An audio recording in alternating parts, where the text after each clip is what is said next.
So here we have 4 riders from the world of working equitation. In the front we have Alex Downing and Holly Barber. And bringing up the rear we have Natasha Reed and we have Rebecca Turner.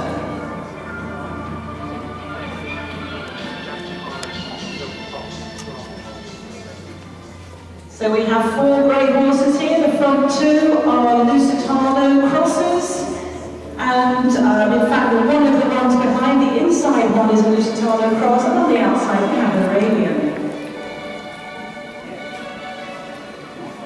So if you'd like to just split, girls, please, and start to show everybody the dressage side of working equitation. Now, working equitation is a competition that started in the year 2000.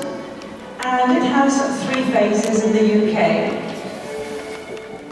The girls will now go individually and show you some of the movements that we make in the dressage tests. And the obstacles, please, can start to come into the arena. Working equitation has 3 sections. The first section is a dressage test.